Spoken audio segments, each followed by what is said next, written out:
Good afternoon to you, Hugo. Well, I'll tell you what, I'm joined by the Minister of Labour, who will actually just reflect on the discussions that took place at Nedlac here today. I mean, Minister, a short while ago they were playing a bite in studio, basically where you said Nedlac has supported calls for a mandatory vaccine where a risk assessment deems it necessary to do so. Now, the question I have for you here is, how is the Labour Department going to be monitoring then that these workspaces are going to be ensuring that they do these risk assessments, but that workers are not prejudiced if they feel that they don't need to get their vaccine? Well, in the department we have a unit which deals with health and safety. That is the inspections unit. It's a well-running department, although we might say we're not able to reach all the areas. And we think that our inspectors have to refocus into those areas. And so it means there's a lot for the inspectors in all the provinces to be able to do a follow-up in relation to that. Minister, one of the key things that was also noted is that Business Unity South Africa, over and above then, supporting mandatory vaccines, they'll also be seeking a declarator at the Constitutional Court to actually confirm whether or not this passes that test. As a department working together with your social partners, how soon can we see a policy being implemented that can be rolled out across the country? Drafting the direction, it's going to be easy because we've been dealing with the directions right throughout the pandemic. It will be easy to deal with that particular direction. But we will be watching the space in terms of what comes out of the Constitutional Court. And we think that that's why social partners have supported IBUSA, because this matter is a constitutional, legal, and a rights issue. It's not just a simple issue as other people think that you can just impose it. And let's watch that particular space. We will go back with the direction as we have been requested by Nedlac and informed also by government discussions, and take further discussions and be able to come up with something which is balanced, which is respecting all the rights. But we must emphasize that there will be risk assessment. There might be certain areas where it's mandatory. We will look into all those areas and delineate them properly. You see, Minister, I think what it boils down to is individual rights versus, a collective or community rights.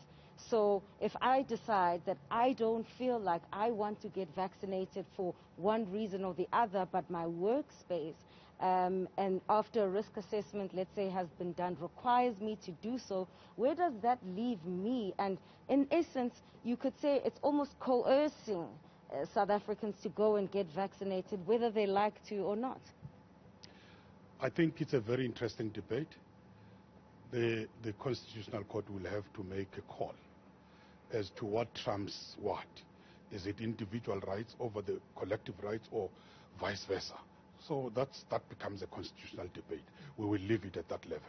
You seem to be shying away from, entering the debate. I think as Labour Minister, though, you can agree that many are looking to you, whether it's in the public sector or in the private sector, from being protected, or having their rights protected. But I also want to know, following the July unrest, the economy experienced an even further dip than it already was in the space that it was in. And I guess my question to you, Minister, is there evidence to prove that if we increase the vaccination drive in an effort to recover the economy, that this will have an impact and allow you to implement that economic recovery plan that was announced by the President?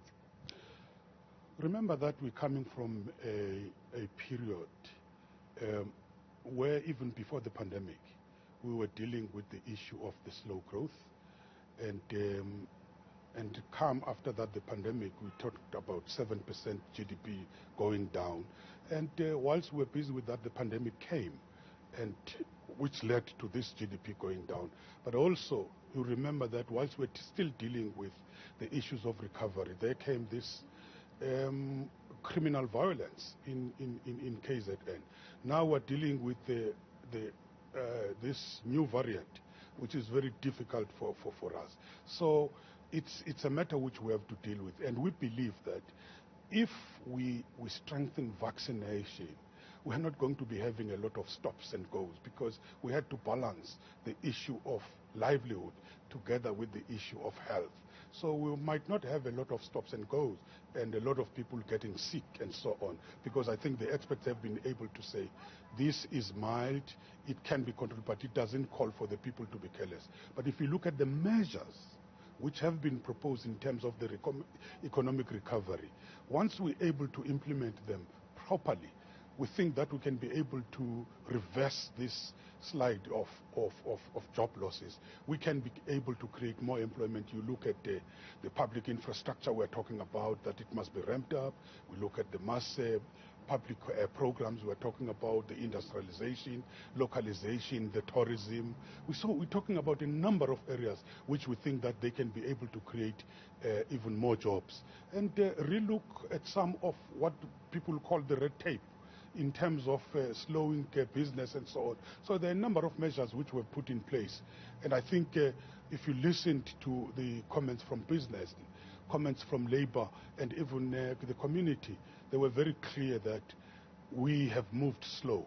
Time has come now that we move very quickly, stop any talk about further discussions, talk about implementation and action. One grouping that is against mandatory vaccines is COSATU. We would have heard Begin Njali there saying that they're against mandatory vaccines, but they support the directives that have been given by the Advisory Council. What is the fundamental difference here then between those directives and that of mandatory vaccines? The direction which has been proposed by Nedlac is to do a risk assessment of particular sectors where it might be mandatory, where the worker who is not vaccinated might be a risk to the others, not a blanket approach. I think that's where the COSATU is coming from. These are all the issues which we are going to be able to look at. I think that's the fundamental difference. What they are objecting to is what they call a blanket approach to this. That's why I was saying the Constitutional Court, and I still maintain, we have to be guided by the law. We have to be guided by our supreme law, which is the Constitution, as what it says on the issue of individual versus the collective right, the public interest, because this issue of health is a public interest issue. And time is, of course, of the essence in terms of finalizing then whether or not mandatory vaccines should be implemented across the board, the hospitality sector being one of the key areas where this particular summit discussed that mandatory vaccines should be implemented, where if you're not vaccinated, you should be restricted from allowing access. But individual rights versus collective rights, we'll know in the early part of 2022 as to the direction that the government will take. Hugo?